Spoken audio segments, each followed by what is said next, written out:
अच्छा जी, अब online students के लिए तो फिर अस्सलाम वालेकुम। अच्छा जी, हमारी डिस्कशन कल स्टार्ट हुई थी कैफ 3 के इंट्रोडक्शन से। हमने कुछ बातें कैफ 3 पे देख ली थी कि कैफ 3 हमारा subject cost and management accounting है और ये फाइनेंशियल अकाउंटिंग से कैसे डिफरेंट है इसको हमने देखा था। तो अगर मुझे कोई याद करवाए कॉस्ट अकाउंटिंग क्या होती है, क्या हम सीखेंगे कॉस्ट अकाउंटिंग में? कॉस्ट पर यूनिट मेजर करना सीखते हैं कॉस्ट अकाउंटिंग में, और मैनेजमेंट अकाउंटिंग में क्या सीखते हैं हम? Business operational decision making, planning and control. बिल्कुल ठीक है जी, ये कारोबार चलाना कैसे है ये हम मैनेजमेंट अकाउंटिंग में सीखते हैं, और कारोबार में हम जो प्रोडक्ट बना रहे हैं उसकी कॉस्ट पर यूनिट कैसे मेजर करनी है कॉस्ट अकाउंटिंग में सीखते हैं। फाइनेंशियल अकाउंटिंग से ये डिफरेंट है क्योंकि फाइनेंशियल अकाउंटिंग में हम जो कारोबार कर रहे हैं उसके रिजल्ट्स को रिकॉर्ड करते हैं, ठीक है ना, ट्रांजैक्शन को रिकॉर्ड करते हैं और in the shape of financial statement उनको रिपोर्ट करते हैं। फाइनेंशियल अकाउंटिंग से कॉस्ट अकाउंटिंग मैनेजमेंट अकाउंटिंग काफी डिफरेंट है। फिर मैंने आपकी तवज्जो दिलवाई थी कि आपको, चूंकि आप जरा पीआरसी से कैफ लेवल पे आ रहे हैं, तो अब आपको थोड़ा सा सीनियर स्टूडेंट्स के तौर पे कुछ एडिशनल चीजों को भी जानना जरूरी है, और एडिशनल चीज़ों को मुसलसल अपनी नज़र में रखना है, इस्तेमाल में रखना है।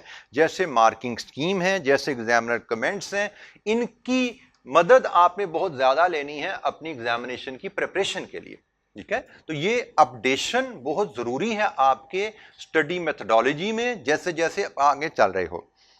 एक और जो अपडेशन रिक्वायर्ड है वो है जनाब ये प्रैक्टिसिंग क्वेश्चन। ये एक बहुत ही अहम लर्निंग है जो आपको सीखनी है। हमने कल मैंने आपको बताया था कि भाई आपने पहला काम है कॉन्सेप्ट को सीखना, क्लासरूम में सीखेंगे, घर जाके एक बार पढ़ोगे तो हम कहेंगे सीखने वाला काम हो गया। उसके बाद रिवीजन है और फिर अनसीन क्वेश्चन है। ये दो काम आप लेके चलते हो एग्जामिनेशन तक, तो ही आप एग्जामिनेशन में परफॉर्म करने के काबिल रहते हो। रिवीजन मैंने बता दिया भाई, नोट्स को पढ़ना और बेसिक रियलाइजेशन जिनसे लर्निंग की उन्हीं को दोबारा देखना, ये रिवीजन होती है। और अनसीन क्वेश्चन करना ये बहुत जरूरी होता है किसी भी न्यूमेरिकल क्वेश्चन में, बल्कि थ्योरेटिकल एग्जामिनेशन में भी अपने आप को एग्जाम लेवल तक ले जाने के लिए अनसीन क्वेश्चन को प्रैक्टिस करना बहुत जरूरी है। और अनसीन क्वेश्चन प्रैक्टिस करते हुए मार्किंग की और एग्जामिनेशन के एग्जामिनर के कमेंट्स भी देखा करेंगे। अच्छा, यहां पे मेरा ख्याल है हम एक क्विक डिस्कशन करके अनसीन क्वेश्चन की प्रैक्टिस को हम आगे चलेंगे। मैं इस पे बहुत ज्यादा एम्फेसिस करता हूं बेटा, ये बात का तो आपको लगेगा ये ओवर एम्फेसिस सर कर रहे हैं, लेकिन ये बहुत ही अहम एक बात है जो कि आपको सीखनी है, क्योंकि मेजोरिटी ऑफ द स्टूडेंट इस प्रैक्टिस को नहीं जानते, से दूर रहते हैं, और इस पे कमांड लिए बगैर पेपर न्यूमेरिकल का पास नहीं होता, मतलब उसकी चांसेस कम हो जाते हैं, मैं ये कहूंगा। और शायद एडवांस लेवल में बीएफडी में आप मुझसे पढ़ रहे होगा ना, तो वहां पे मैं कहूंगा इसके बगैर पेपर पास ही नहीं होता। इधर तो मैं कहता हूं चांस कम हो जाते हैं, लेकिन बीएफडी में अगर आप अनसीन क्वेश्चन को प्रैक्टिस नहीं करते उस अंदाज में जैसे मैं बताता हूं, तो बीएफडी पास ही नहीं होता। फाइनल लेवल पेपर सीफैप के पास ही नहीं होते इसके बगैर न्यूमेरिकल के पेपर। ये प्रैक्टिस सारे न्यूमेरिकल पेपर्स के लिए एप्लीकेबल है, याद रखिएगा। अच्छा जी, क्वेश्चन हम पास पेपर प्रैक्टिस क्वेश्चन करते हैं, यह जरूरी है, यह सबको पता है ना। हम न्यूमेरिकल पेपर हम सारे करते हैं, पास पेपर क्वेश्चन उनकी प्रैक्टिस करते हैं, यह जरूरी है। हम समझते हैं एग्जामिनेशन की प्रिपरेशन के लिए यह जरूरी क्यों है? पास पेपर प्रैक्टिस क्वेश्चन हम क्यों करते हैं? हम क्या सीखना चाह रहे हैं ये प्रैक्टिस क्वेश्चन करते हुए? हाँ जी, क्या मकसद क्या होता है हमारे दिमाग में? हम सवाल करी जा रहे हैं पास पेपर के। अभी तो आप पीआरसी को फिलहाल छोड़ दो, एमसीक्यू करके आओ, पीआरसी से पीछे चले जाओ। एफएससी तो सबने किया ना, एफएससी में मैथ्स भी पढ़ा, किसी ने फिजिक्स पढ़ी, वहां पे भी न्यूमेरिकल क्वेश्चन होते थे। उससे पीछे चले जाओ, स्कूल लेवल में मैथ्स, फिजिक्स, न्यूमेरिकल, स्टैट सब पढ़ के आए हो। तो उसमें पास पेपर क्वेश्चन प्रैक्टिस क्यों किए जाते हैं? टाइम मैनेजमेंट, एक हमने कहा जी टाइम मैनेजमेंट हम सीखना चाहते हैं, इसलिए हम पास पेपर क्वेश्चन करते हैं। और जी डिफिकल्टी लेवल हम एग्जामिनर की देखते हैं, एग्जामिनर ने किस डिफिकल्टी लेवल पे क्वेश्चंस दिए हैं पास पेपर में, हम उस डिफिकल्टी लेवल से अपने आप को फेमिलराइज करवाते हैं पास पेपर क्वेश्चन करके। और जी डिफिकल्टी लेवल कह लें, एग्जामिनर का माइंड कह लें, एक ही बात होगी, तकरीबन वही बात होगी। और जी एरिया तो पास्ट पेपर एनालिसिस से पता लग जाता है, हमें पास्ट पेपर करने की जरूरत हमें शायद नहीं पड़ती, किस एरिया से क्वेश्चन आ रहे हैं वो तो पास्ट पेपर एनालिसिस हमें बता देता है। मेथोडोलॉजी चलें जी वो भी हम डाल देते हैं, किस अंदाज में क्वेश्चन आते हैं, क्या लैंग्वेज उसकी होती है, क्या डिफिकल्टी लेवल है, चलें जी मेथोडोलॉजी भी डाल दी। और जी सेल्फ असेसमेंट होती है, बिल्कुल ठीक है, ये भी बड़ी अहम बात है। सेल्फ असेसमेंट हमारी होती है कि हम कितने पानी में हैं भाई, इतनी मेहनत करके आए हैं तो क्या हम एग्जाम लेवल क्वेश्चन हल कर पा रहे हैं कि नहीं कर पा रहे। कॉमन मिस्टेक्स चलें ये भी हम डाल देते हैं, हमसे क्या गलतियां होती हैं, सवाल करते हैं बार बार सवाल करके, अगर हम अपनी असेसमेंट कर रहे हैं तो हमें अंदाजा होता जाता है हम क्या गलतियां कर रहे हैं और आइंदा रिवाइज करते हुए प्रैक्टिस हम उन गलतियों से बच जाते हैं, एग्जामिनेशन में जाते जाते अपने आप को मजीद इंप्रूव कर लेते हैं। और जी एग्जाम प्रेशर घर में सवाल करने से नहीं हल होता, एग्जाम प्रेशर को अगर आपने कुछ उसका फ्लेवर लेना है तो उसके लिए आपको टेस्ट में, असेसमेंट में, मॉक्स में आके बैठने हैं जहां पे टाइम प्रेशर में आप पेपर कर रहे होते हो। घर पे प्रैक्टिस करते हुए जनरली टाइम प्रेशर आपका नहीं होता, आप उसको एग्जाम प्रेशर हैंडलिंग आप नहीं कह सकते उसमें। एनीवेज अच्छा जी हम थोड़ा सा मैं इसको मैं एलैबोरेट करता हूं। आप जैसे अब ये कॉस्ट और मैनेजमेंट अकाउंटिंग पढ़ने जा रहे हैं और आइंदा भी आप जब जाएंगे डिफरेंट सब्जेक्ट्स न्यूमेरिकल के पढ़ेंगे तो यू मस्ट नो कि आपको जो न्यूमेरिकल क्वेश्चंस आते हैं वो स्टेटमेंट फॉर्म में दिए जाते हैं, ऐसा ही है ना। स्टेटमेंट्स में क्वेश्चन होते हैं, उस स्टेटमेंट से आपने डाटा लेके सवाल को हल करना होता है। आप लोगों ने काफी चीजें बताई, कुछ चीजें मिस भी की आपने, लेकिन जो आपने बताई वो भी आप अक्सर बच्चे जिस अंदाज से पास्ट पेपर क्वेश्चन की प्रैक्टिस करते हैं वो चीजें भी आप नहीं सीख पाते। आपने कहा ये चीजें अहम है, बिल्कुल अहम है, लेकिन जिस अंदाज की पास्ट पेपर आप क्वेश्चन प्रैक्टिस करते हो उस अंदाज में आप ये चीजें नहीं सीख पा रहे होते। जैसे अक्सर बच्चे, जब मैं भी जब स्टूडेंट था तो मैं भी ऐसे ही करता था, हम पास्ट पेपर सवाल पढ़ते थे, हमें पास्ट पेपर सवाल में नॉर्मली जब एग्जामिनर क्वेश्चन आप पढ़ते हो ना तो शुरू में आप इतने मैच्योर नहीं होते। जैसे आज मैंने आपको एक चैप्टर पढ़ाया आपको और आज जाके उसका पास्ट पेपर क्वेश्चन करना आप चाहोगे तो अभी आपने फर्स्ट टाइम चैप्टर पढ़ा है, कॉन्सेप्ट इतने पक्के नहीं है, सवाल करने में आपको दिक्कत होती है, ये एक नेचुरल बात है। लेकिन हम क्या करते हैं कि हम उस सवाल का जवाब देखते हैं और उस जवाब से देखते हैं किन स्टेप में सवाल ने हल होना है और उन स्टेप्स के मुताबिक सवाल को हल करके मुतमईन हो जाते हैं कि हमने एक सवाल कर लिया, दो कर लिया, चार कर लिया। अब जब आप इस अंदाज में सवाल करते हैं तो आपकी बहुत सी अहम स्किल्स जो आपके पास होनी चाहिए एग्जाम में पेपर को हल करने के लिए वो आप नहीं सीख पाते। जैसे सबसे अहम स्किल जो आपको सीखनी होती है that is question reading and comprehension.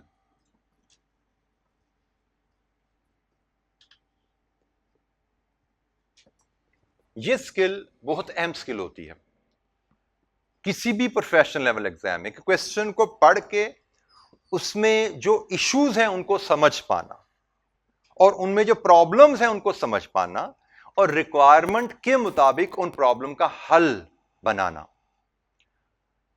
हम जिस अंदाज में अक्सर बच्चे प्रैक्टिस करते हैं, सवाल पढ़ा, समझ नहीं आया, जवाब देख लिया, तो हमने ये रियलाइज ही नहीं किया, हमें सवाल समझ नहीं आया तो शायद हमारी रीडिंग थोड़ी कमजोर है, हमें दोबारा सवाल पढ़ने की जरूरत है, हमें तीसरी दफा सवाल पढ़ने की जरूरत है, क्योंकि जितनी दफा आप रीडिंग करोगे उतनी आपकी अंडरस्टैंडिंग भी इंप्रूव होती है, उतनी आपकी पढ़ने की ताकत भी बढ़ती है।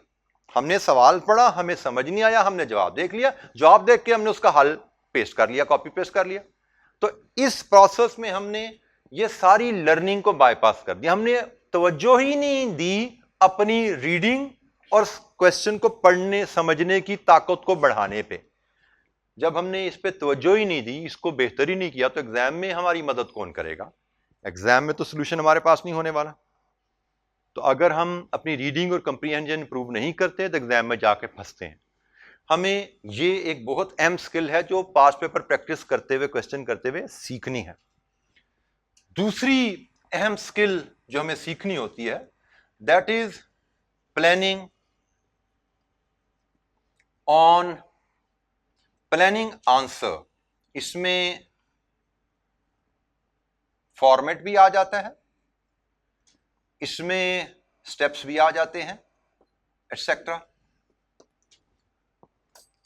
क्वेश्चन को पढ़ना, उसको समझना, उसके बाद उसके आंसर का स्ट्रक्चर सोचना दिमाग में, ये हमारा इशू रहता है कॉस्ट मैनेजमेंट अकाउंटिंग में। फाइनेंशियल अकाउंटिंग में आप पढ़ के आए हो, उसमें काफी हद तक चीजें स्टैंडर्ड होती हैं, फॉर्मेट स्टैंडर्ड होते हैं। हमारी कॉस्ट एंड मैनेजमेंट अकाउंटिंग में एक ही टॉपिक पे 4 सवाल आएंगे, उन चारों का फॉर्मेट फर्क होगा, चारों के स्टेप्स फर्क होंगे। आपको पीएनएल का सवाल आएगा ना, आपको पता है पीएनएल कैसे बनता है। बैलेंस शीट का सवाल आएगा, स्टेटमेंट ऑफ फाइनेंशियल पोजीशन, आपको पता है भाई स्टेटमेंट ऑफ फाइनेंशियल पोजीशन कैसी दिखती है, क्या एडजस्टमेंट है, गिनी चुनी 10 15 20 एडजस्टमेंट आपको आएंगी। यहां पे हमारा चैलेंज क्या था भाई, फॉर्मेट एक ही टॉपिक पे 4 सवाल हो सकते हैं आपके सामने आए पास्ट पेपर के, और उन चारों का फॉर्मेट फर्क हो, उन चारों के स्टेप्स अलग-अलग हूं। क्वेश्चन नंबर 1 कोई और स्टेप से हो रहा है, सेम रिक्वायरमेंट है। क्वेश्चन नंबर 2 सेम रिक्वायरमेंट किसी और स्टेप से हो रही है। सो ये बड़ा अहम होता है कि क्वेश्चन को पढ़ के सोच पाना, ये कि भाई ये सवाल किन स्टेप्स को फॉलो करके किस फॉर्मेट में प्रेजेंट करना चाहिए हमें। जब हम अपने दिमाग को सोचने पे नहीं लगाते, हमने सवाल पढ़ा और जवाब देखा, जवाब से हमें स्टेप भी पता लग गया, जवाब से हमें फॉर्मेट भी पता लग गया, तो हमने तो अपने दिमाग की ट्रेनिंग की नहीं। तो एग्जामिनेशन में कौन हमें हेल्प करेगा, हमारा दिमाग, लेकिन वो तो ट्रेंड ही नहीं है, उसको तुमने तैयार ही नहीं किया। हम तो सवाल पढ़ा जवाब पढ़ा, सवाल पढ़ा जवाब पढ़ा, छाप के उसको खुश होते रहे कि हमने बड़े सवाल कर लिए। हम एक्सपर्ट किस चीज के हुए हैं, जिस तरह की प्रैक्टिस अक्सर बच्चे करते हैं अनफॉर्चुनेटली, हम एक्सपर्ट हैं एग्जीक्यूशन के, कि भाई मुझे फॉर्मेट बता दो और मुझे स्टेप्स बता दो, फिर देखो मेरी स्पीड है। हम इस चीज के एक्सपर्ट हैं, सवाल पढ़ा है समझ नहीं आया, जवाब देखा है, जवाब से फॉर्मेट भी देख लिया, स्टेप्स भी देख लिए, बस अब साइड पे हो जाओ, ठका ठक ले जी सवाल हो गया, 1 हो गया, 2 हो गए, 50 हो गए, खुश होते जा रहे हैं हम। लेकिन इन सवालों से हम सीख क्या रहे हैं? क्या हम क्वेश्चन रीडिंग सीख रहे हैं? क्या हम क्वेश्चन के आंसर की प्लानिंग पे कमांड ले रहे हैं? तो आंसर इज नो। इस तरह की प्रैक्टिस का बेटा नेग्लिजिबल फायदा, मैं नहीं कहता 0 फायदा है, नेग्लिजिबल फायदा है। इस तरह की प्रैक्टिस का सिर्फ फायदा इतना है कि जो सवाल हमने किया है वो सवाल या उस जैसा सवाल आ जाएगा तो हम कर लेंगे एग्जाम में। लेकिन एग्जाम में ऐसा, सीए में ऐसा नहीं होता। ये सोच ज़हन से निकाल दो कि पास पेपर्स में जो आप सवाल करोगे उस जैसा सवाल पेपर में आएगा, ये निकाल दो ज़हन से। शायद किस्मत से कभी 9 में से 1 सवाल आपको देखा भाला लगे, शायद किस्मत से, किस्मत वाली बात है, अर्धवा नहीं लगेगा। किसी बच्चों को किस्मत से 9 में से 1 सवाल शायद देखा भाला लगे, ज्यादातर सवाल नए लगने, अनसीन होंगे ज्यादातर सवाल। तो अनसीन क्वेश्चन को करने के लिए यह स्किल चाहिए हमें। क्वेश्चन रीडिंग और कंप्रीहेंशन की स्किल आनी चाहिए, हमें क्वेश्चन के आंसर की प्लानिंग आनी चाहिए, और फिर हमें उसकी एग्जीक्यूशन टाइम मैनेजमेंट के मुताबिक, यहां पे अब टाइम मैनेजमेंट भी आ जाएगा, भाई टाइम के हिसाब से इसको पूरा भी करना है। तो भाई अनसीन क्वेश्चन की प्रैक्टिस आप एग्जामिनेशन की जब भी घर पे करोगे, आप इसी अंदाज से करोगे। क्वेश्चन को अच्छी तरह पढ़ोगे, बार बार रीडिंग करनी पड़े ना घबराओ। घर पे आपको सीखते हुए 4-5 दफा भी सवाल पढ़ना पड़े, पढ़ो, तसल्ली से दिमाग की वर्जिश करो। दिमाग इज मसल, जितना इस्तेमाल करोगे उतना स्ट्रांग होगा। जब आप दिमाग को अप्लाई नहीं करते, सोचते नहीं हो इससे, तो इसकी डेवलपमेंट नहीं हो पाती। इसकी डेवलपमेंट के लिए आपको सोचने की जरूरत है। हम अनफॉर्चुनेटली सोचने से घबराते हैं, सोल्यूशन पे भाग जाते हैं फौरन कि हमें ना सोचना पड़े, सोल्यूशन से देख लो क्या हो रहा है। हम ये भूल जाते हैं कि एग्जाम में हमें सोचना पड़ेगा, हमें सोचने पे अपने दिमाग को ट्रेन करना है। तो भाई क्वेश्चन बार बार पढ़ो, समझो, फिर आंसर को प्लान करो। भाई आंसर हमारा किन स्टेप से ये हल होना है। While planning an answer, you may come across some working which you may not be able to perform। कल जैसे मैंने समझाया था, 4 स्टेप से सवाल हल होने हैं, material cost, labour cost, other expenses, profit की कैलकुलेशन, फिर प्राइस आनी है। आपको हो सकता है 3 स्टेप आते हैं, 1 नहीं आता, तो क्वेश्चन पढ़ते हुए आपको अंदाजा हो जाता है मुझे क्या आता है और क्या नहीं आता। तो भाई जो आता है वो कर देना, जो नहीं आता उसको अज्यूम कर लेना, ताकि सिर्फ उस 1 स्टेप के नंबर कटें, बाकी स्टेप के नंबर पूरे मिले। हम होता क्या है, अभी ज्यादातर बच्चों की आदत क्या रहती है, जहां फंसते हैं वहां अजम्पशन नहीं लेते, क्योंकि हमें एक पता नहीं क्या ख्वाब है हमारा, कीड़ा मैं कहूंगा, बल्कि हमने परफेक्ट आंसर पे रजिस्टर पे लिखना और उसी से हमारी तसल्ली होनी है। जहां फंसते हैं ना हम सोल्यूशन से उसकी वैल्यू उठाते हैं, भाई फंस रहे थे यहां पे, इसकी वैल्यू क्या निकलती है, ये वैल्यू ये लिखो, ताकि हमारा आंसर एग्जैक्ट डिट्टो मैच हो रहा हो। डिट्टो मैच होगा, एग्जाम में कर दिया तो 8/8 है, लेकिन एक वैल्यू मिसमैच होगी तो 7/8 है या 6/8 है। लेकिन अगर हम घर पे 6/8 वाला सवाल, 7/8 वाला सवाल, 5/8 वाला सवाल नहीं करते, घर पे सारे 8/8 वाले सवाल करते रहते हैं, जहां फंसते हैं सोल्यूशन से हेल्प ले लेते हैं, जहां फंसते हैं सोल्यूशन से हेल्प ले लेकर सवाल परफेक्ट करते हैं।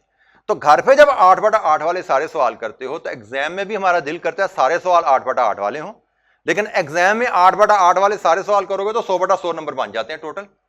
तो यहां पे तो पिछली टाइम में 76 बच्चे फेल हो गए थे 100 में से, मतलब 76 बच्चों के तो 50 भी क्रॉस नहीं हुए थे, 100/100 कहां पे होने थे। तो इट इज अंडरस्टूड कि भाई 100/100 हर सवाल में नहीं आ सकते, कुछ में 100/100 आएंगे, कुछ में 70% आएंगे, कुछ में 60% आएंगे, कुछ में 40% आएंगे। लेकिन ये तभी आएंगे जब हम सवाल पूरा करने की आदत डालेंगे, सॉल्यूशन की मदद के बगैर। परफेक्ट सवाल करना पास होने के लिए जरूरी नहीं है, पेपर पास करना है तो पूरा सवाल करना जरूरी है। पूरा सवाल करते हुए अगर कोई एक स्टेप नहीं आता, असम्पशन ले लो, सवाल पूरा कर दो, क्योंकि अब ये एमसीक्यूज नहीं है भाई, अब ये सारे लॉन्ग क्वेश्चन। लॉन्ग क्वेश्चन में आपको कल मैंने मार्किंग स्कीम दिखा दी, स्टेप वाइज मार्क्स होते हैं, तो स्टेप वाइज मार्क्स के मुताबिक आपको स्कोर करने की आदत डालनी है। जो सवाल परफेक्ट आता है जरूर कीजिए, लेकिन जो सवाल परफेक्ट नहीं आ रहा, किसी एक एडजस्टमेंट पे आप फंस रहे हो, तो उस एडजस्टमेंट को लेके बैठ नहीं जाना, क्योंकि हर adjustment 1 number, 1.5 number, 2 number, normally इतने की होती है, इससे ज्यादा नहीं होती। हमारा बच्चा यहां पे फेल क्यों होता है कि एक एडजस्टमेंट आती है 2 नंबर की, परफेक्ट सवाल के लालच में 15 मिनट यहां जाया कर देता है, और इस तरह के 15-15 मिनट 3-4 सवालों में जाया करता है। तो नतीजा क्या होता है, एंड में 25 नंबर, 30 नंबर, 40 नंबर का पेपर ही छूट गया, क्योंकि 2 नंबर के लालच में कोई परफेक्ट सवाल करना है। आदत पड़ी है ना घर से कि जहां फंसते हैं सोल्यूशन से परफेक्ट कर लेते हैं, एग्जाम में फंसे, अब सोल्यूशन अवेलेबल नहीं है तो वहीं बैठे रह जाते हैं, आगे चलते ही नहीं हम। तो हमें जो स्किल हासिल करनी है कि भाई जहां फंस जाओ, जो स्टेप समझना है वो वैल्यू अज्यूम करो, 2 रुपए, 4 रुपए, 100 रुपए, कुछ मर्जी अज्यूम कर लो, आगे चलो, सवाल पूरा करो, ताकि सिर्फ उस एक वैल्यू के 2 नंबर, 1 नंबर, आधा नंबर कटे, बाकी सारे नंबर मिलते जाएंगे आपको। एक स्टेप में गलती हो जाए, उस स्टेप से अगले स्टेप में पिछली गलती के नंबर का असर नहीं होता, उस स्टेप पे नंबर कट गए ना, आगे सब ठीक चलेगा, नंबर पूरे पूरे मिलेंगे आपको इंशाअल्लाह। ठीक है, तो ये हैबिट जो है बहुत जरूरी है कि आप अनसीन क्वेश्चंस को प्रैक्टिस करने की आदत डालें उस अंदाज में जैसे मैंने कहा। आगे चल के कुछ क्वेश्चन मैं भी डिस्कस किया करूंगा क्लास में, आप भी घर पे कुछ प्रैक्टिस एडिशनल किया करेंगे, तो आपने इस अंदाज में प्रैक्टिस करनी है। और एक और में खराबी है आप जनरली बच्चों की तैयारी में, उसको मैं हाईलाइट कर दूं। पास पेपर में ना एक चैप्टर हम पढ़ेंगे से उसके 25 सवाल पास पेपर के वहां पर अवेलेबल है, मे बी 7-8 मैंने क्लास में डिस्कस कर लिया, 10 डिस्कस कर लिया मैंने क्लास में, बाकी 15 आपकी होम असाइनमेंट में है। अक्सर बच्चों की आदत होती है कि जाके ही बैठे और 15 के 15 सवाल अगले 2-3 दिन में करके उठेंगे। This is not a good habit. उसकी वजह क्या है, अभी आपने चैप्टर पहली दफा पढ़ा है और अभी आप उस चैप्टर में नॉलेज में मैच्योर नहीं है। एग्जाम में जब ये पूरे क्वेश्चन आते हैं ना, तब आप पूरा सिलेबस पढ़ चुके होते हो और आप पूरे सिलेबस को 4-5 बार रिवीजन के बाद एग्जाम में जाते हो, तब वो सवाल आपको वहां दिए जाते हैं। उनमें आसान सवाल भी होते हैं पास पेपर में, मुश्किल सवाल भी होते हैं और बहुत मुश्किल सवाल भी होते हैं। जब आप सारे सवाल इकट्ठे करने बैठते हो ना, तो बहुत मुश्किल सवाल भी आपको शुरू में ही पहली रिवीजन के बाद ही सामने आ जाते हैं, जो कि आपसे हैंडल नहीं होते और आप पैनिक कर जाते हो। ये बेटा बात सीख लो कि आपने चैप्टर जो सीखा है आज, इसको आपने 3-4-5 बार रिवाइज करना है, फिर एग्जाम में बैठना है। तो रिवीजन करते हुए जो सवाल आपको पढ़ के लगे कि भाई ये आसान है वो कर लिया, जो लगे मुश्किल है उसको दूसरी रिवीजन के लिए छोड़ दिया। दूसरी रिवीजन करोगे मे बी असेसमेंट के लिए, से टेस्ट की रिवीजन में आसान पहले लेवल पे आसान वाले सवाल कर लिए, दूसरी रिवीजन असेसमेंट के लिए की, तो जो सवाल पहले नहीं कर पाए थे उनको जरा हाथ डाला, थोड़े मैच्योर हो चुके हो ना, तो महीना 1.5 हो गया पढ़ते हुए, आप दूसरे चैप्टर भी पढ़ लिए हैं, आपकी नॉलेज थोड़ी बेहतर हो चुकी है। हर सब्जेक्ट के लिए एप्लीकेबल है। नॉलेज थोड़ी बेहतर हो चुकी होती है। अब आपको थोड़े मुश्किल सवाल जो लगे थे ना पहले टेस्ट के वक्त रिवीजन करते हुए, अब वो भी उनमें से कुछ हो जाएंगे, लेकिन स्टिल कुछ ऐसे होंगे अभी भी जो अभी भी नहीं होंगे। कोई बात नहीं भाई, उनको हम टर्म टेस्ट में कर लेंगे। टर्म टेस्ट में जब तीसरी चौथी रिवीजन कर रहे होंगे तो पिछले सवाल तो होंगे ही होंगे, अगले भी 2-3-4 सवाल मजीद हो जाएंगे आपसे। सारे सवाल शायद अभी भी ना हो रहे हो, कोई बात नहीं, कोई टेंशन नहीं हमें, जो हो रहे हैं करते जाओ। हर रिवीजन के साथ 2-3-4 सवाल नए करते जाओ। करते करते मे बी आप जब मॉक तक पहुंचोगे तब सारे सवाल, आसान सवाल 2-2 दफा हो चुके होंगे और मुश्किल सवाल भी आप सारे के सारे हैंडल कर पाओगे इंशाअल्लाह। ठीक है ना? जब आप फाइनल मंथ्स में एंटर होगे तो सारे सवाल आपसे हल हो रहे होंगे, क्योंकि तब आपकी मेंटल मैच्योरिटी बढ़ चुकी होगी, सब्जेक्ट की नो-हाउ बढ़ चुकी होगी, इसमें कितने ही टॉपिक पढ़ चुके होगे, तो आपकी अंडरस्टैंडिंग और परफॉर्मेंस बहुत बेहतर हो चुकी होगी। ठीक है? तो प्रैक्टिस करते हुए बेटा ये गाइडलाइन आपको दी जा रही, इनको जितनी बेहतर तरीके से आप अपना सकते हो अपनाना, उतनी ही आपके लिए आसानी होगी एग्जाम में इंशाअल्लाह। और ये टेक्निक बाय द वे सबसे मुश्किल है, अजम्पशन लेकर सवाल करना। ये सबसे मुश्किल टेक्निक है। मैं बार बार बोल रहा हूं, ये मेरे कहने के ऊपर मुश्किल नहीं है, ये बच्चों की फीडबैक के ऊपर मैं कह रहा हूं। मैंने कितने बच्चे फेल होते देखे हैं इस टेक्निक को अडॉप्ट ना करने की वजह से। अजम्पशन लेकर सवाल पूरा नहीं करते, घर पे नहीं करते तो एग्जाम में भी नहीं होता। जो बच्चा घर पे सवाल करता है अजम्पशन लेके, एग्जाम में भी उसी से अजम्पशन लेकर सवाल पूरा होता है। और सीए में न्यूमेरिकल पेपर इसके बगैर पास होता ही नहीं है।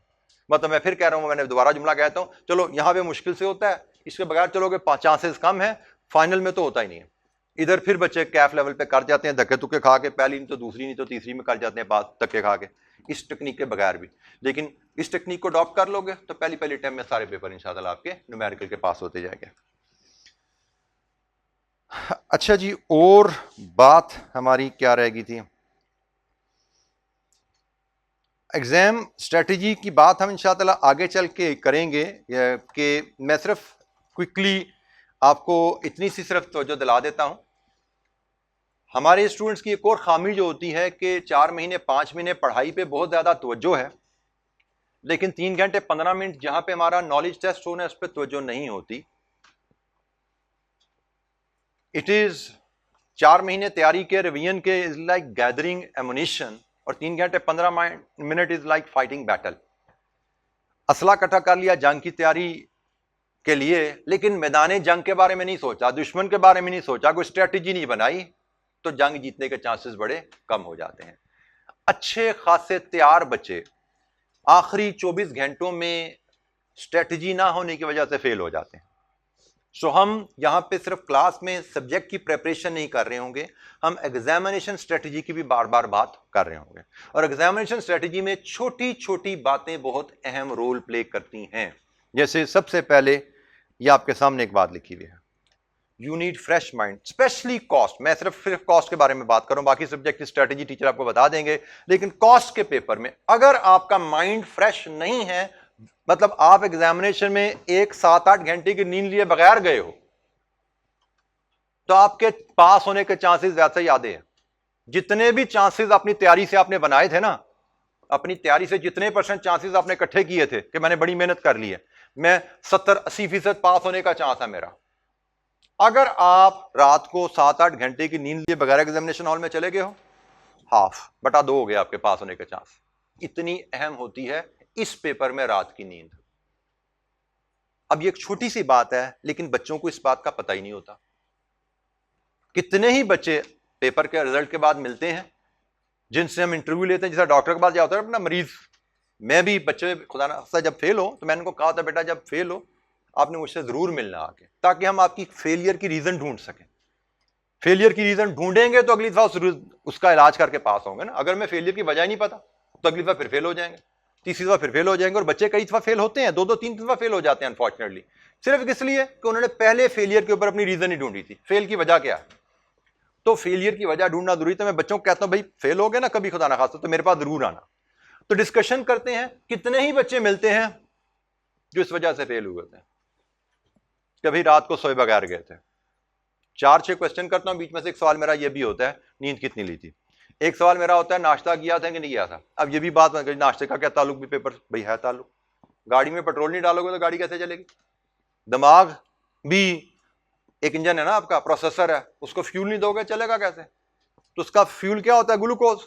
आपने नाश्ता ही नहीं किया तो दिमाग आपका काम ही नहीं, उसकी प्रोसेसिंग स्लो हो जाती है।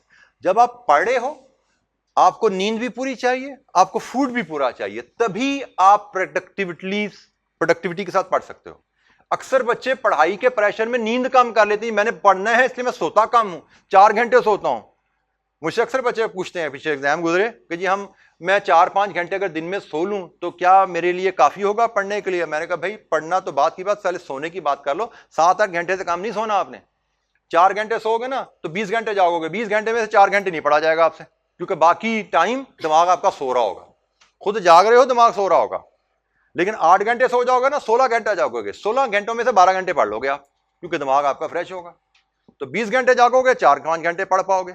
16 घंटे जागोगे, 12 घंटे पढ़ जाओगे, 14 घंटे पढ़ लोगे। सोना बहुत जरूरी है। फूड नहीं लेते अक्सर बच्चे, जी टेंशन में भूख नहीं लगती। भाई भूख नहीं लगेगी तो मजीद टेंशन बढ़ेगी, क्योंकि भूख नहीं लगेगी, दिमाग काम नहीं करेगा, चीजें अब्जॉर्ब नहीं होंगी। आपको एब्जॉर्ब नहीं होगी चीजें, मजीद टेंशन होगी। मैं पढ़ भी रहा हूं, मुझे चीजें याद क्यों नहीं हो रही, मैं पढ़ भी रहा हूं, मैं चीजें भूल क्यों रहा हूं? क्यों? क्योंकि दिमाग में आपके फ्यूल ही नहीं है, वो रिटेन ही नहीं कर रहा, वो चीजें सीख ही नहीं रहा। सो ये छोटी छोटी चीजें हैं जो आके पढ़ाई के दौरान भी आपने देखनी है, और फिर एग्जामिनेशन में भी हमने इनको मैनेज करना है। भी वो 3 घंटे 15 मिनट हमने तरीके से जाके चलना है। इस पर मेरी मैं इंशाअल्लाह जब हम थोड़ा आगे चलेंगे, मैं इस पर कंप्लीट आपको प्रेजेंटेशन इंशाअल्लाह दूंगा थोड़ा आगे चल के, कि ताकि आपको कंप्लीट स्ट्रेटजी हमारी क्या होती है। It is very critical. लेकिन ये एक बहुत अहम बात, भाई फंसना नहीं है। जो मैंने अभी थोड़ी बात प्रैक्टिस में कहा था, भाई जहां फंसो असम्पशन लेके आगे चलो। हमारे बच्चे, बहुत से बच्चे फेल इसलिए होते हैं, 2 नंबर के स्टेप पे फंसते हैं, 15 मिनट जाया। अगले सवाल पे 1 नंबर के स्टेप पे 10 मिनट जाया। फिर आगे तीसरे सवाल पे के 1 नंबर की वर्किंग पे 15 मिनट जाया। नतीजा क्या हुआ? 35 नंबर का पेपर छूट गया। कि जी हमने बिल्कुल परफेक्ट करना है, उस चक्कर में 35 नंबर का पेपर छूट गया। भाई 1, 2, 3 नंबर के स्टेप आए थे, 1-1 मिनट में असम्पशन लेके आगे चले जाते, 35 नंबर पूरा करते, 35 में से 25 आ जाने थे। आपने 4 नंबर कमाने के लिए 25 नंबर पे पानी फेर दिया। ठीक है, तो ये छोटी छोटी बातें हैं जो कि आपको सीखनी है, और बार बार इनको आपने याद दहानी करवाते रहनी। मैं क्लास के दौरान भी बार बार अभी तवज्जो दिलाऊंगा इन बातों पे। ठीक है, और इंशाअल्लाह मिड में जाके, एंड में जाके इन पे मजीद आपके सेशन रखूंगा, ताकि हम इस पे कमांड के साथ एग्जामिनेशन हॉल में जाएं, और इन पे कमांड रखते हुए ही अपनी तैयारी, रिवीजन, प्रैक्टिस लेकर चलें। हमें तैयारी, रिवीजन, प्रैक्टिस और एग्जामिनेशन हर जगह इन चीजों का ख्याल रखना होगा, इन टेक्निक्स का ख्याल रखना होगा। आप काम सही तरीके से करेंगे तो ही बेहतर नतीजे हासिल कर पाते हैं। टाइम बेटा बहुत बच्चे दे देते हैं, बाज का टाइम अननेसेसरली लोग ज्यादा भी दे देते हैं, वो भी गलत बात है।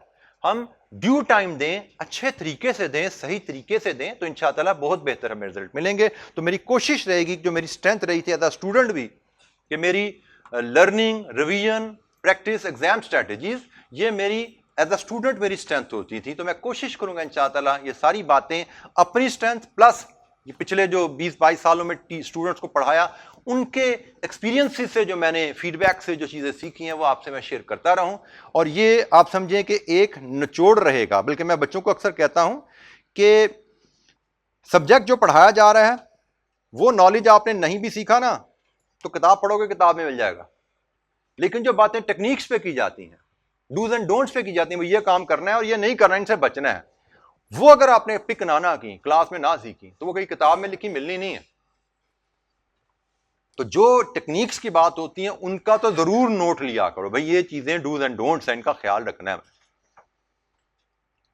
सब्जेक्ट का नोट नहीं भी लिया, किताब में भी लिखा हुआ है, सब कुछ मिल जाएगा। सवाल का आंसर मैंने बोर्ड पे कराया, नहीं भी किया आपने, कोई इशू नहीं, मिल जाएगा आपको। लेकिन टेक्निक्स की जो बातें की जाए, उनको जरूर नोट किया करो, उनके बगैर आपके लिए चलना मुश्किल है। जी, एनी क्वेश्चन किसी बच्चे के ज़हन में? क्योंकि अब हम बिस्मिल्लाह करना चाहते हैं, अपने इस चैप्टर के इंट्रोडक्शन के ऊपर जाना चाह रहे हैं। कॉस्ट एंड मैनेजमेंट का तारुफ हम पढ़ना चाह रहे हैं। पहला चैप्टर ही हमने रखा हुआ है, introduction to cost and management accounting. Subject के स्पेसिफिक टॉपिक्स तो आगे चल के आएंगे। जी, यहां तक किसी बच्चे के ज़हन में कोई सवाल?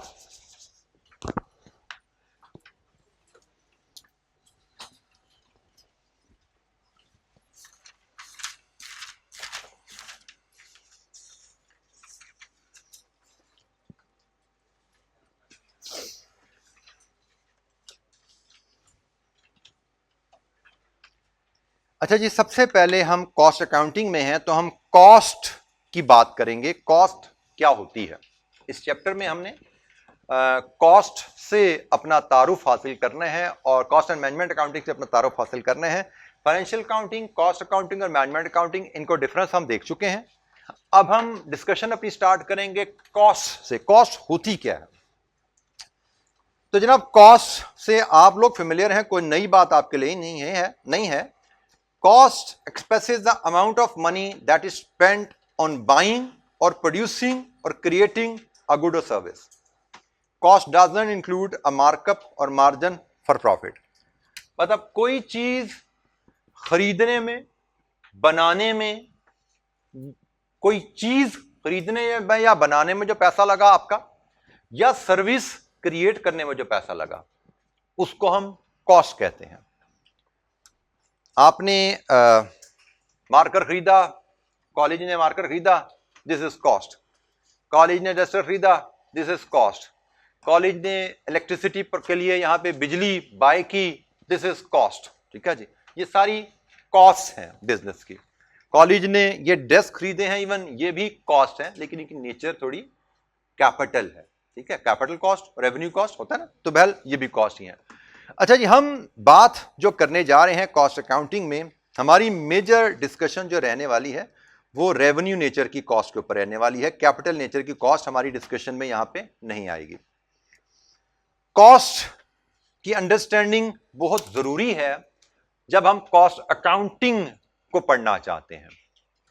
कॉस्ट को अंडरस्टैंड करने के लिए हम कॉस्ट क्लासिफिकेशन सबसे पहले पढ़ेंगे कि भाई किसी भी बिजनेस में कॉस्ट डिफरेंट नोयत की होती हैं।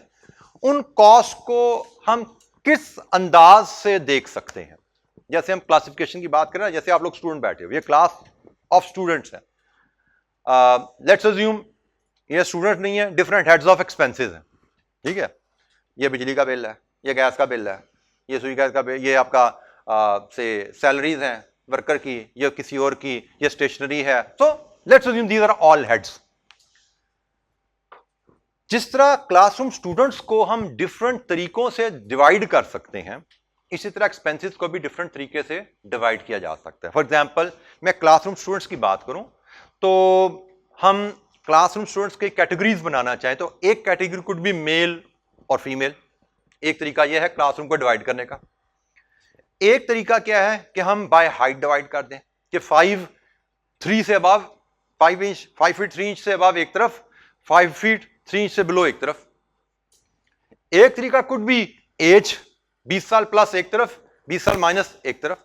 तो एक ही पॉपुलेशन को तकसीम करने के कई तरीके हो सकते हैं। इसी तरह अगर हमारे पास किसी बिजनेस के एक्सपेंसेस, कॉस्ट की डिटेल दे दी जाए कि भाई हमारे पूरे एक साल में बिजनेस में ये खर्चे हुए हैं, तो हम कह रहे हैं भाई उन खर्चों को हम डिफरेंट अंदाज से तकसीम कर सकते हैं। हम कॉस्ट को बाय एलिमेंट तकसीम कर सकते हैं 3 हिस्सों में। पूरी कॉस्ट को बाय एलिमेंट हम 3 हिस्सों में तकसीम कर सकते हैं, एक मटेरियल, एक लेबर, एक एक्सपेंसेस। हम 1 बाय 1 पढ़ेंगे आगे।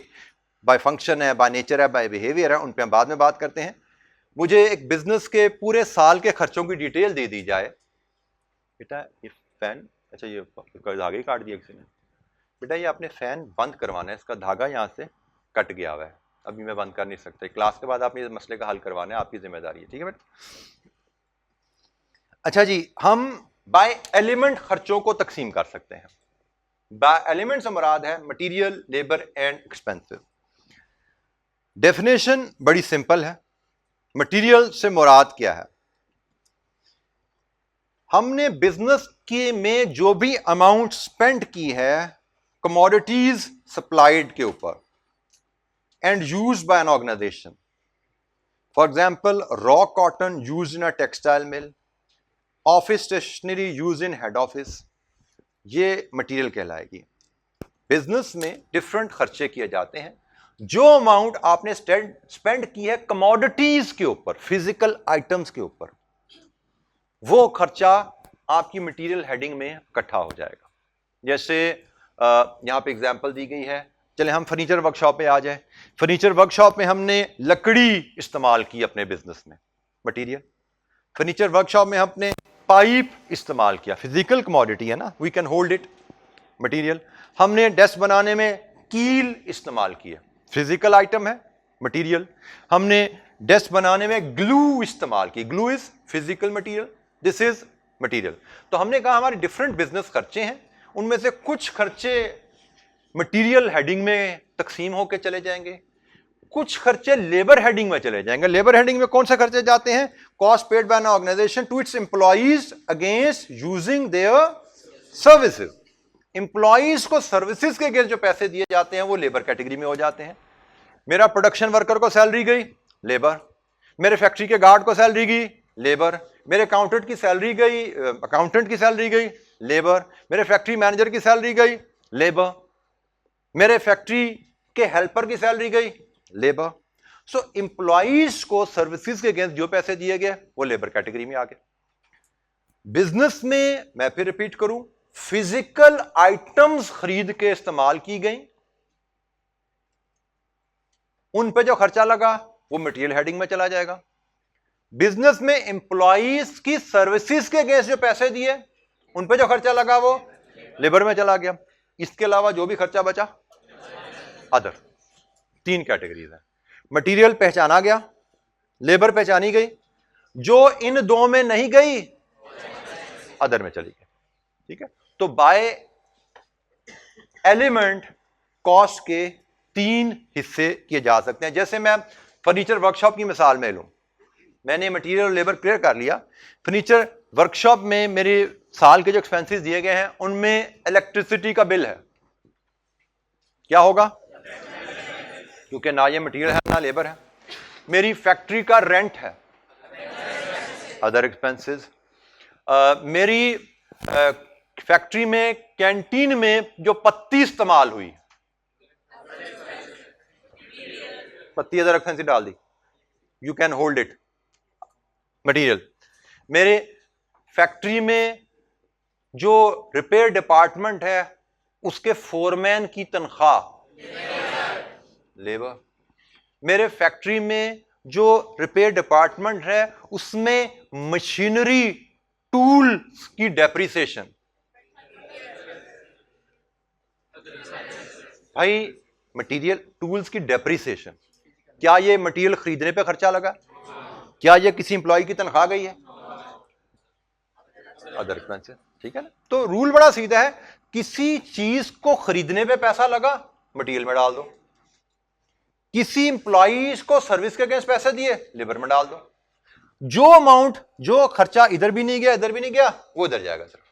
ठीक है जी बेटा।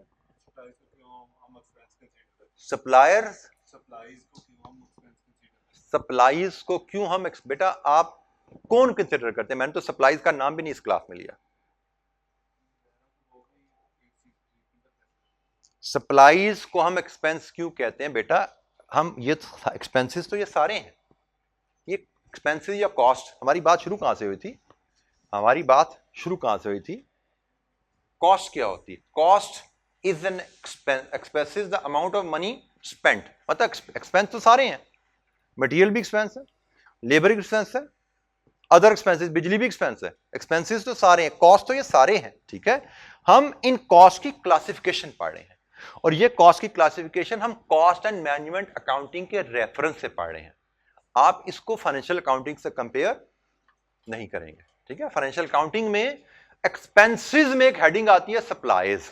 तो भाई एक्सपेंसेस कह लो, कॉस्ट कह लो, एक ही बात है। मटेरियल भी उधर आएगा, लेबर भी उधर आएगा, सप्लाईज भी उधर आएंगे, सारी चीजें वहीं पे आनी है। तो मटेरियल भी एक्सपेंस है, ये भी एक्सपेंस है, ये भी एक्सपेंस है। हम तो कैटेगरी की बात कर रहे हैं कि भाई एक्सपेंस या कॉस्ट के हम अगर हिस्से करें तो तीन हिस्से किए जा सकते हैं by element. By element material, labour and other expenses, ये तीन हिस्से किए जा सकते हैं। ये हम बात सीख रहे हैं जी। एनी क्वेश्चन, कोई सवाल यहां पे? ये सबसे सिंपल और आसान क्लासिफिकेशन है। मैंने फिर कहा कि हम पूरे बिजनेस की कॉस्ट हमें दे दी जाए, पूरे साल के खर्चे दे दिए जाए और मुझे कहा जाए इन खर्चों के बाय एलिमेंट हिस्से करो, तो मैं कहूंगा भाई बाय एलिमेंट तीन हिस्से बनते हैं और मैं मटेरियल एक तरफ, लेबर एक तरफ, जो बाकी बच गया वो अदर एक्सपेंसेस, तीन हिस्से कर दूंगा मैं।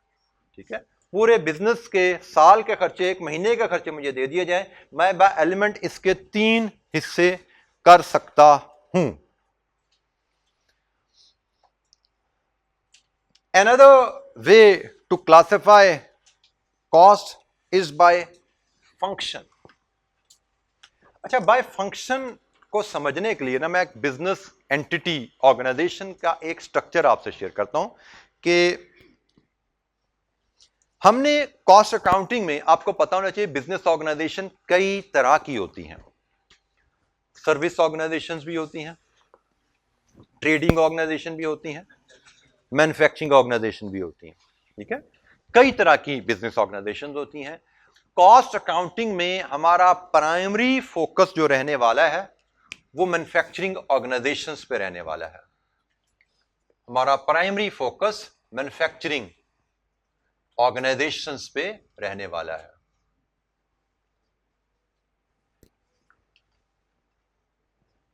सर्विस ऑर्गेनाइजेशंस क्या करती हैं भाई? क्लाइंट्स को, कस्टमर को सर्विसेज देती हैं। कोई मिसाल ले सके हम? Banking companies, doctors, chartered accountant firm, आपका प्रोफेशन है, वो भी हम सर्विस ऑर्गेनाइजेशन है। We don't sell product, we sell services. ठीक है, ये सर्विस ऑर्गेनाइजेशन की मिसाल होगी। ट्रेडिंग ऑर्गेनाइजेशन क्या करती हैं? Buying, selling. बिल्कुल ठीक हो गया जी, बाइंग एंड सेलिंग ये ट्रेडिंग ऑर्गेनाइजेशन है। हमारे बिल्कुल कॉमन हमारे ऑब्जर्वेशन में ये जितने भी जनरल स्टोर्स, हमारे ग्रोसरी स्टोर्स होते हैं हमारे इलाकों में, ये सारे ट्रेडिंग है। जितनी भी रिटेल शॉप्स हैं ये सारे ट्रेडिंग बिजनेसेस हैं। मैन्युफैक्चरिंग ऑर्गेनाइजेशन क्या करती हैं जी? रॉ मटेरियल लेके प्रोसेस करके फिनिश गुड्स बनाती हैं और फिर वो बेचती हैं। ठीक है जी, बिल्कुल ठीक हो गया, आपके कॉन्सेप्ट माशाल्लाह बिल्कुल ठीक है। तो हमारा ज्यादा फोकस रहने वाला है मैन्युफैक्चरिंग ऑर्गेनाइजेशन पे। कहीं ना कहीं बातों में ट्रेडिंग ऑर्गेनाइजेशन का जिक्र भी आया करेगा, कहीं ना कहीं बातों में सर्विस ऑर्गेनाइजेशन का जिक्र भी होगा, मिसाल के लिए, एग्जांपल के लिए। लेकिन मेजर हमारा फोकस कॉस्ट अकाउंटिंग में मैन्युफैक्चरिंग पे रहने वाला है। अच्छा जी, मैन्युफैक्चरिंग ऑर्गेनाइजेशन का एक सेटअप अगर मैं आपसे थोड़ा शेयर करूं, ये कैसे काम करती है। किसी भी मैन्युफैक्चरिंग ऑर्गेनाइजेशन में जनरली दो मेजर फंक्शंस होते हैं। एक प्रोडक्शन फंक्शन होता है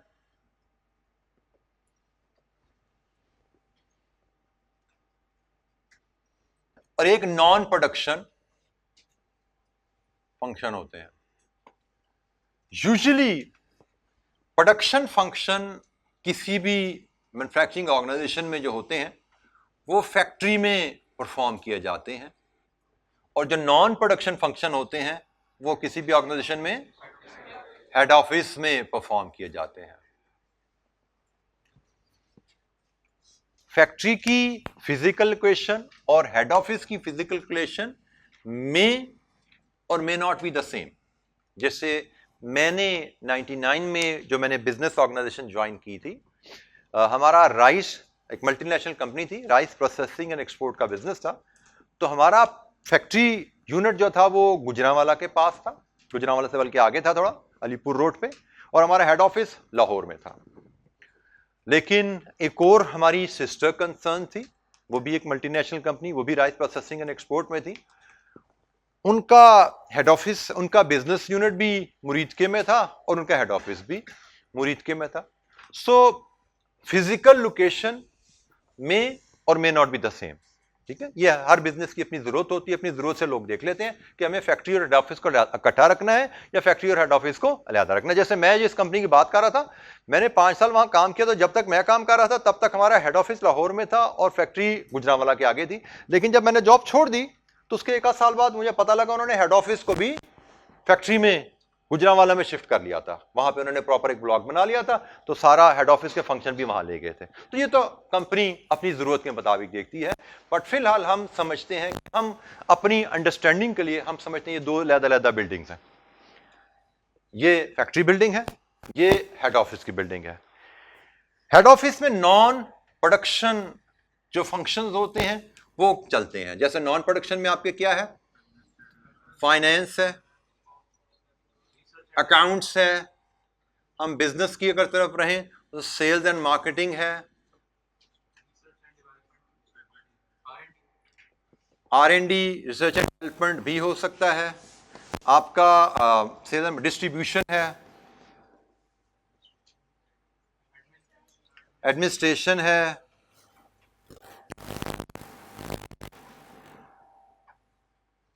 ये हमारे नॉन प्रोडक्शन फंक्शन है।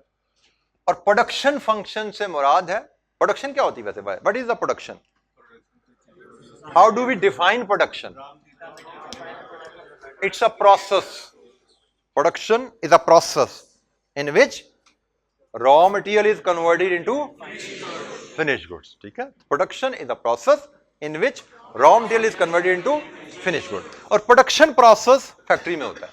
ठीक है, अब मैं एक फैक्ट्री का लेआउट आपसे शेयर करता हूं, ये बड़ा जरूरी है हमारे इस चैप्टर के लिए भी और आइंदा आने वाले चैप्टर्स के लिए भी, कि आपको बिजनेस ऑर्गेनाइजेशन का पता हो।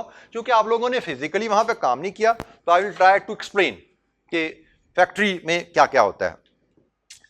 तो फैक्ट्री की अगर मैं एक फर्नीचर फैक्ट्री की मिसाल ले ले हम, ये हमारी फैक्ट्री है, इसमें काम अगर देखें ना तो क्या क्या होता है। हमारी फैक्ट्री में मटेरियल आएगा, क्या क्या मटेरियल है, लकड़ी, पाइप, कपड़ा, फोम, कील, ग्लू एक्सेट्रा मटेरियल आएगा।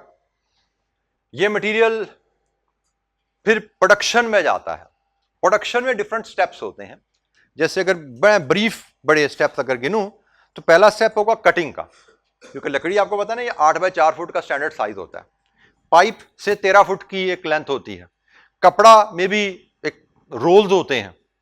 तो आपने जिस साइज के डेस्क या फर्नीचर बनाना होता है उसके हिसाब से लकड़ी, पाइप, कपड़े, फोम की कटिंग की जाती है। तो पहला स्टेप होता है कटिंग का, कपड़े के साइज, फर्नीचर के साइज और डिजाइन के मुताबिक कटिंग की जाती है। दूसरा स्टेप होता है असेंबली का, उन जो आपने पीसेस कट किए हैं, लकड़ी, पाइप, कपड़ा, इनको जोड़ा जाता है, फर्नीचर का स्ट्रक्चर बनाया जाता है। तीसरा स्टेप होता है फिनिशिंग का, जो आपने जोड़ दिए पार्ट्स, अब उनकी रंग रोगन पॉलिश करके कस्टमर के लिए रेडी किया जाता है। चौथा स्टेप में भी पैकिंग हो सकता है। उसके बाद रेडी फॉर डिस्पैच है, कस्टमर के लिए तैयार होगी चीज। ठीक है, तो ये फंक्शन काम करता कैसे है फैक्ट्री में। लेट्स अज्यूम हम यहां पे कहते हैं जी ये आपका फैक्ट्री का गेट है। आपका फैक्ट्री में जब एंट्री होती है तो सबसे पहले मैं अब लेआउट बिल्कुल डिजाइन उसका नहीं बना रहा, मैं सिर्फ अपने कंपोनेंट्स पूरे कर रहा हूं। आपका रॉ मटेरियल स्टोर आता है, रॉ मटेरियल स्टोर आता है फैक्ट्री में। रॉ मटेरियल इन हुआ, रॉ मटेरियल स्टोर में चला गया।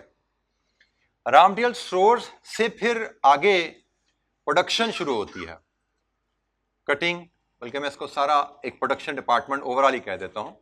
इसके बाद प्रोडक्शन आ जाती है, जिसमें आपके सारे डिपार्टमेंट्स आ जाएंगे। इसमें कटिंग भी आ जाएगा, इसमें असेंबली भी आ जाएगा, इसमें फिनिशिंग भी आ जाएगा, एटसेट्रा। सारे डिपार्टमेंट यहां पे आ जाएंगे।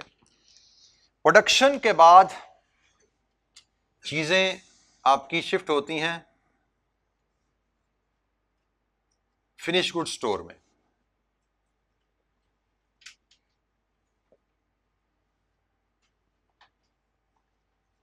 और फिनिश गुड स्टोर से हम सपोज हम एक गेट यहां पे भी लगा देते हैं, इधर से आउट होगी चीजें, यहां से इन हो रही हैं रॉ मटेरियल और यहां से फिनिश गुड्स आउट हो रही हैं फैक्ट्री से।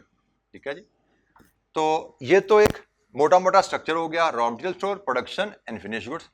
लेकिन हमारे बिजनेसेस में इसके अलावा भी कुछ डिपार्टमेंट्स हो सकते हैं। जैसे एक डिपार्टमेंट हमारा रिपेयर एंड मेंटेनेंस का हो सकता है। रिपेयर डिपार्टमेंट क्यों चाहिए कि कभी हमारी प्रोडक्शन की मशीन खराब हो जाती, हमें उसके लिए जरूरत पड़ती है इसकी। फिर एक डिपार्टमेंट हमारा कैंटीन का हो सकता है। कैंटीन की जरूरत क्यों पड़ती है कि भाई हमारा नॉर्मली जो फैक्ट्रीज होती है ना, एनवायरमेंटल इश्यूज की वजह से कोशिश की जाती है उनको शहर से थोड़ा हटा के बनाया जाए। तो जब शहर से हटा के बिजनेस फैक्ट्रीज बनाई जाती हैं तो वहाँ पे आसपास लोकल मार्केट्स कर अवेलेबल नहीं होती, तो स्टाफ को फूड प्रोवाइड करना वर्किंग आवर्स के दरमियान वो फिर बिजनेस ऑर्गेनाइजेशन खुद जिम्मेदारी लेती है, कैंटीन अपनी बना देती है। फिर एक और डिपार्टमेंट यहाँ पे से क्वालिटी कंट्रोल का भी हो सकता है। क्वालिटी कंट्रोल क्या करता है भाई, कैसे?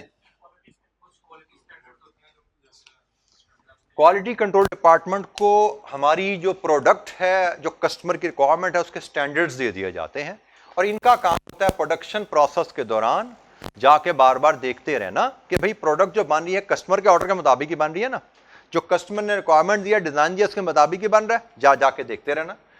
सो इसके अलावा फैक्ट्री में भी एडमिनिस्ट्रेशन डिपार्टमेंट भी हो सकता है। फैक्ट्री में भी एडमिनिस्ट्रेशन डिपार्टमेंट होता है। हेड ऑफिस में भी हमने लिखा था एडमिन डिपार्टमेंट, फैक्ट्री में भी एडमिन डिपार्टमेंट होगा। एडमिन डिपार्टमेंट का काम क्या होता है? जैसे हमारे कॉलेज में भी एडमिन डिपार्टमेंट है, एडमिन डिपार्टमेंट का काम क्या? चलो इस कॉलेज के लिहाज से देखें ना, इस कॉलेज में एडमिन डिपार्टमेंट का क्या काम है? मतलब टीचर का काम है पढ़ाना, ठीक है, कॉल टीचर्स का काम है आप लोगों के टेस्ट वगैरह अरेंज करना, मार्क करवा के आपसे शेयर करना। एडमिन का काम क्या? टीचर को सुपरवाइज करना। किसको सुपरवाइज करना? इंफ्रास्ट्रक्चर को इन ऑर्डर रखना। मतलब लाइट्स कमरे में सारी ठीक जल रही हैं, ये एडमिन का काम है। एयर कंडीशनिंग ठीक है, कोई एसी खुदा ना खासा खराब तो नहीं है, एडमिन का काम है। सफाई सुथराई, जो मेन काम के लिए इंफ्रास्ट्रक्चर बना है, जिस काम के लिए इंफ्रास्ट्रक्चर बना है, उस इंफ्रास्ट्रक्चर को इन ऑर्डर रखना। तो भाई वो काम तो हेड ऑफिस में भी चाहिए, उधर भी बिजली गैस एसी चलता है, सफाई सुथराई वहां पे भी होनी है, वो सफाई सुथराई तो फैक्ट्री में भी होनी है। ऐसा नहीं कि सिर्फ यहीं पे एडमिन होगा, एडमिन यहां नहीं होगा। एडमिन यहां पे भी होता है, एडमिन यहां पे भी होगा। एडमिन यहां पे एडमिन का काम है फैक्ट्री की सफाई सुथराई, फैक्ट्री की रिपेयर एंड मेंटेनेंस, बिल्डिंग, लाइटें, एयर कंडीशनिंग, उन सबका ख्याल रखना। और यहां पे हेड ऑफिस में ख्याल रखना इन चीजों का। बहरहाल इसके अलावा यहां पे एक और सिक्योरिटी डिपार्टमेंट भी हो सकता है जी, बिल्कुल एक और security department. There can be many department.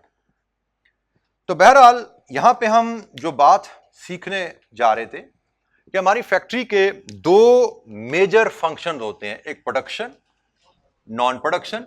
Non production के आगे फर्दर हिस्से हो सकते हैं। नॉन प्रोडक्शन के आगे further finance and account, sales and marketing, R&D, distribution, administration, further हिस्से हो सकते हैं। प्रोडक्शन फंक्शन एक ही हेडिंग है। ये फैक्ट्री बाउंड्री के अंदर, फैक्ट्री बाउंड्री के अंदर जो कुछ हो रहा है, ये सारे का सारा प्रोडक्शन फंक्शन के हिस्से हैं। ये सारे के सारे प्रोडक्शन फंक्शन के हिस्से हैं। प्रोडक्शन फंक्शन से मुराद है फैक्ट्री बाउंड्री के अंदर। प्रोडक्शन से रिलेटेड जितने भी डिपार्टमेंट्स हैं वो प्रोडक्शन फंक्शन में आ जाते हैं। इसलिए मैंने दो अलग-अलग बिल्डिंगें बना दी। भाई ये फैक्ट्री की बिल्डिंग है, ये हेड ऑफिस की बिल्डिंग है। फैक्ट्री की बिल्डिंग में जो जो काम हो रहा है वो प्रोडक्शन को सपोर्ट करने के लिए होता है। प्रोडक्शन इन फंक्शंस के बगैर नहीं चल सकती। ये सारे के सारे प्रोडक्शन फंक्शंस के हिस्से हैं, कंपोनेंट्स हैं। So production and non production. Non production के आप फर्दर हिस्से जरूर करेंगे, प्रोडक्शन फंक्शन के फर्दर हिस्से नहीं हो सकते, ये एक ही है प्रोडक्शन फंक्शन। तो ये जनाब हमारी classification bye function, classification bye function वो सारी डिस्कस होगी हमारी कि भाई जो फैक्ट्री का खर्चा है वो प्रोडक्शन कॉस्ट है, जो हेड ऑफिस का खर्चा है वो नॉन प्रोडक्शन कॉस्ट है। और नॉन प्रोडक्शन कॉस्ट में सेलिंग, एडमिन, डिस्ट्रीब्यूशन की तरह की नेचर के खर्चे हो सकते हैं। अगर हम थोड़ा सा इनको हाईलाइट करें, एडमिनिस्ट्रेशन मैंने आपसे हाईलाइट कर दिया। डिस्ट्रीब्यूशन कॉस्ट क्या होती है? डिस्ट्रीब्यूशन कॉस्ट होती है फिनिश गुड्स यहां से लेके कस्टमर के गोदाम तक पहुंचाने का खर्चा। दिस इज डिस्ट्रीब्यूशन कॉस्ट, ठीक है। मार्केटिंग कॉस्ट क्या है? Advertisement, sales, promotion. Finance cost क्या है? बैंक से अगर हमने कोई लोन लिया उस पर इंटरेस्ट कोई देना पड़े, वो फाइनेंस कॉस्ट है। तो ये बाय फंक्शन कॉस्ट है। तो हमारे पास क्लासिफिकेशन बाय फंक्शन, हमने पहले बात की थी, हम चाहें तो खर्चों को इन तीन हिस्सों में डिवाइड कर सकते हैं बाय एलिमेंट। हम चाहें तो खर्चों को दो हिस्सों में डिवाइड कर सकते हैं बाय फंक्शन। और फिर नॉन प्रोडक्शन को मजीद डिवाइड किया जा सकता है डिपेंडिंग, अगर हमारी रिक्वायरमेंट अगर है तो। वही खर्चे हैं, जैसे मैंने कहा खर्चे वही हैं, बाय जेंडर कर लो या बाय हाइट कर लो या बाय एज कर लो। यहां पे वही बात हो रही है, ये बाय जेंडर हो गया वही खर्चे, और यहां पे वही खर्चे बाय हाइट कर लो, बाय एज कर लो। आगे चल के और भी क्लासिफिकेशन पढ़नी है ना। तो एक ही कॉस्ट को तकसीम बार बार हम कर रहे हैं। तो हमने कहा जी हम उन्हीं कॉस्ट को, बिजनेस की कॉस्ट को बाय फंक्शन भी तकसीम कर सकते हैं। लीजिए जी, ये छोटी सी एक्टिविटीज हमारी आ गई बाय फंक्शन क्लासिफिकेशन की। हमें यहां पे दी गई हैं क्लासिफिकेशन 1, 2, 3, 4, 5। ये हमारे पास कॉस्ट हैं जी, और हमसे कहा गया इनकी क्लासिफिकेशन 1, 2, 3, 4, 5 असाइन कीजिए। क्लास एक्टिविटी आपने 1 2 3 4 5 इनके आगे लिखना है। ये बाय फंक्शन क्लासिफिकेशन है जी।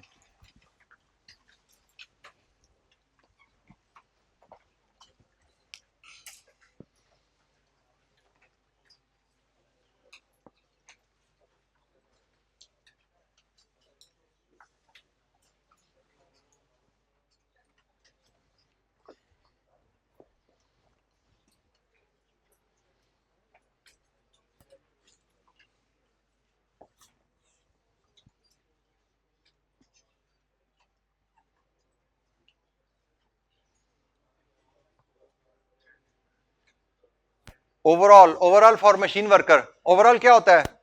कोट्स, कोट जो पहनते हैं, जैसे आपने डॉक्टर्स को कोट पहने देखा, सेम कोट मशीन वर्कर ने पहना by function. Machine worker head office में होता है, फैक्ट्री में होता है? तो फैक्ट्री के सारे खर्चे तो खत्म होगी बात। परेशान क्यों, सारे को चेहरे लटके पर क्यों पड़े हैं? लो जी आगे चलो, स्टार्टिंग पॉइंट मैंने दे दिया।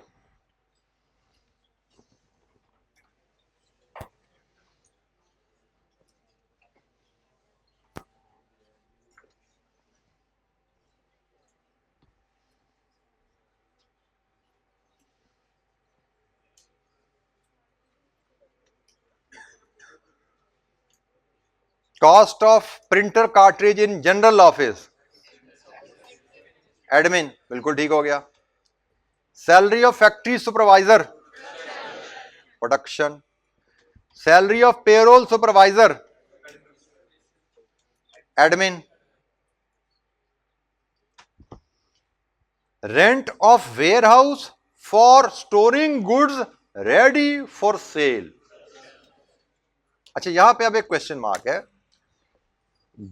Ware house for storing goods ready for sale, warehouse का रेंट। अब ये भी पड़ी हुई है finish goods ready for sale, लेकिन क्या ये कोई अलहदा से वेयर हाउस है या फैक्ट्री का हिस्सा है? ये तो फैक्ट्री का हिस्सा है भाई।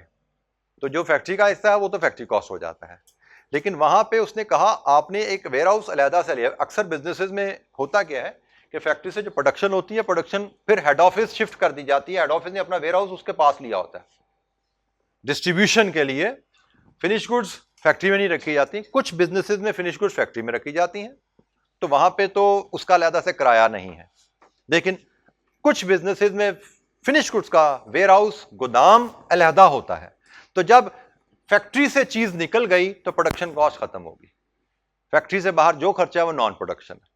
अब जैसे ये वेयर हाउस, जैसे उसने बताया है, ये वेयर हाउस आपने यकीनन अलहदा से लिया हुआ है जिसका किराया जा रहा है, प्रोडक्शन के बाद की कहानी है। तो ये कहानी है प्रोडक्शन के बाद कस्टमर तक चीज पहुंचने का सफर, उस दौरान जो खर्चा होता है वो डिस्ट्रीब्यूशन होता है। तो ये डिस्ट्रीब्यूशन की कॉस्ट है, ये 3 है।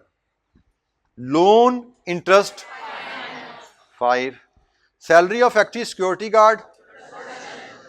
अच्छा एक काम हम और करते हैं, हमने ये क्लासिफिकेशन बाय फंक्शन किया है, क्लासिफिकेशन बाय नेचर भी यहां पे इसके सामने अगर हम करें बाय नेचर, और इसमें हमारे पास मटेरियल, लेबर एंड एक्सपेंसेस, ये 3 हेडिंग्स होती हैं। Overall for machine worker, material overall is coat. हमने एम्प्लॉय को तनख्वाह नहीं दी, एम्प्लॉय को कोट, एम्प्लॉय के लिए कोट खरीदा है, तो this is material. Cost of printer cartridge, material. Salary of factory supervisor, labour. Salary of payroll supervisor, labour. Rent of warehouse, other expense, ये एक्सपेंस कह लें इसको। Loan interest, expense. Salary of factory guard, labour. ठीक हो गया। तो हमने कुछ खर्चों की हमें डिटेल दी गई थी, हमने अभी तक जो क्लासिफिकेशन बाय फंक्शन पढ़ी थी वो भी प्रैक्टिस कर दी, और क्लासिफिकेशन बाय नेचर देखी थी वो भी अप्लाई कर दी हमने यहाँ पे। किसी बच्चे के जहन में कोई सवाल, ये बेटा ध्यान में रखिएगा, सवाल पूछने से कभी ना हिचकिचाइएगा। सवाल पूछना, क्लास पार्टिसिपेशन आपकी ना सिर्फ आपके नॉलेज के लिए जरूरी है, सीखने के लिए जरूरी है, बल्कि क्लास पार्टिसिपेशन आपकी इंटरव्यू प्रिपरेशन के लिए जो रिक्वायर्ड कॉन्फिडेंस है वो गेन करने में हेल्प करेगी।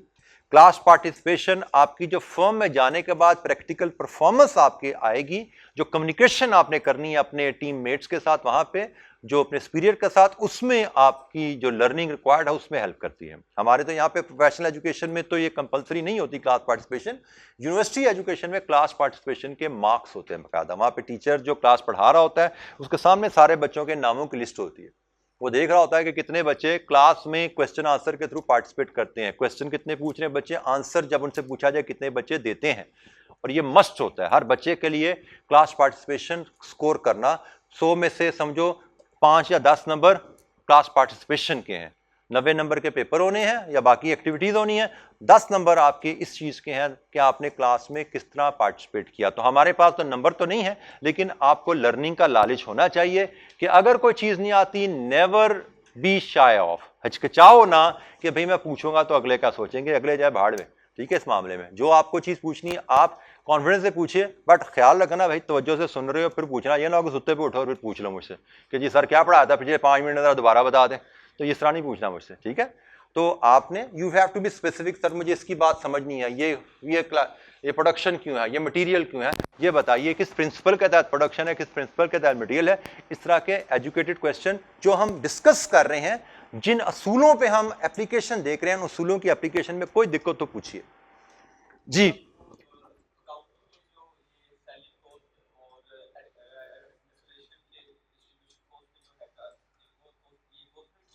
जी बिल्कुल, ये वही हेड्स हैं, ये बिल्कुल वही हेड है, क्योंकि अकाउंट सेलिंग जो अकाउंटिंग आपने पीएनएल बनाना सीखा ना, अकाउंटिंग पीएनएल का फॉर्मेट जहां तक मुझे याद है कुछ ऐसे होता था, देखो sales less cost of sales, फिर आपका ग्रॉस प्रॉफिट आता था,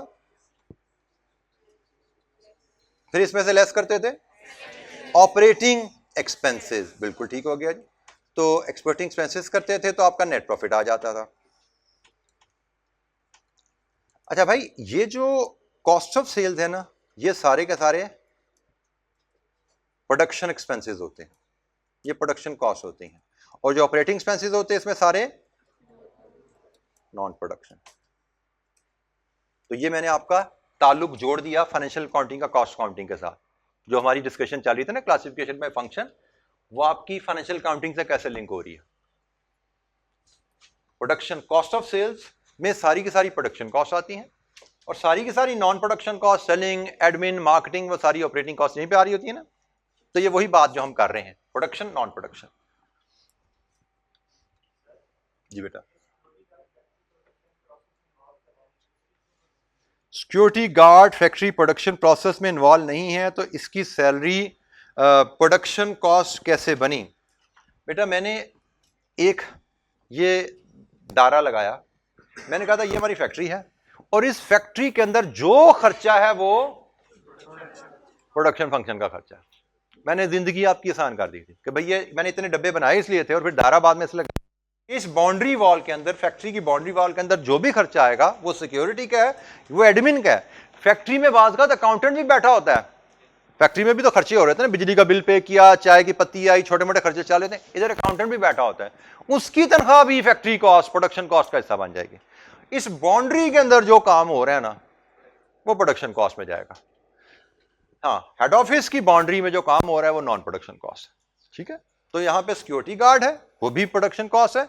यहाँ पे आपका इवन कहा जाए तो जो स्टोर का इंचार्ज है प्रोडक्शन तो वो भी नहीं कर रहा ना, वो तो रॉ मटेरियल खरीद वसूल कर रहा है और इशू कर रहा है। प्रोडक्शन तो ये भी नहीं करता, प्रोडक्शन तो ये भी नहीं करते, प्रोडक्शन तो ये भी नहीं कर रहा, ये तो मशीनें ठीक कर रहा है।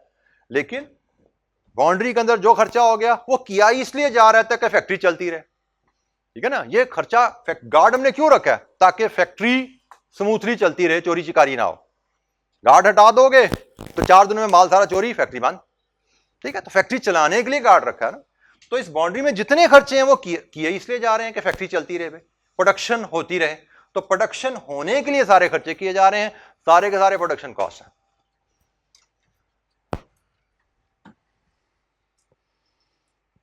ये जी एक और एक्टिविटी सेम वही, early settlement discount for customer. अभी हम पहले क्लासिफिकेशन बाय फंक्शन देखें। कस्टमर को जो डिस्काउंट दिया आपने वो किस कैटेगरी में जाएगा, बाय फंक्शन। सेलिंग, चलें जी सेलिंग में डाल दें, 2 नंबर हो गया ये। Salary of chairman PA, administration की कॉस्ट।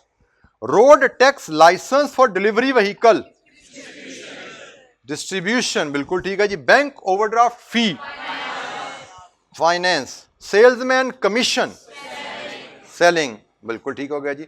और इसी को हम बाय एलिमेंट अगर देखें, मटेरियल, लेबर एंड एक्सपेंसेस के हिसाब से, तो early settlement discount, expense. Salary of PA, labour. Road tax for delivery van, expense. Bank overdraft fee, expense. Salesman commission, remuneration है ना। सेल्समैन की कमीशन क्या है? सेल्समैन की सर्विसेज के अगेंस्ट उसकी तनख्वाह, तो लेबर हुई है, ठीक है। जो वर्कर को पैसे दिए जा रहे हैं फॉर हिज सर्विसेज, वो कमीशन के नाम पे हैं, तनख्वाह के नाम पे हैं, वो लेबर है। जो आपने किसी एम्प्लॉय को पैसे दिए, किसी भी नाम से दिए, सर्विसेज के अगेंस्ट पैसे दिए गए हैं एम्प्लॉय को, वो आपके लेबर में क्लासिफाई होते हैं जी। एनी क्वेश्चन, कोई सवाल यहां तक? बेटा सेल्समैन ह्यूमन बीइंग है, सेल्समैन इंसान है, और वो ऑर्गेनाइजेशन को सर्विसेज दे रहा है। सर्विसेज के अगेंस्ट जो पैसे दिए जाएंगे इंसान को, वो आपके लेबर में क्लासिफाई होते हैं।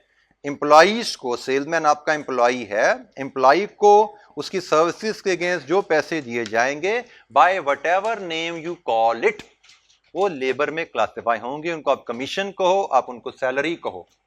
सेल्समैन आपका एम्प्लॉई होता है, एम्प्लॉय को दिए गए पैसे सैलरी में जाएंगे, वेजेस में जाएंगे, कमीशन में जाएंगे, लेकिन क्लब होंगे लेबर की एक सिंगल ओवरऑल अम्ब्रेला हेडिंग में जी। Any other question? अच्छा जी, आज के लिए इतना ही। इंशाअल्लाह कल मिलेंगे तो हम इस क्लासिफिकेशन को आगे लेके चलेंगे। अभी हमने ये 2 क्लासिफिकेशन आज डिस्कस की हैं, by element and by function. कल हम मजीद क्लासिफिकेशन को डिस्कस करेंगे और बात को आगे बढ़ाएंगे। Thank you very much. अस्सलाम वालेकुम।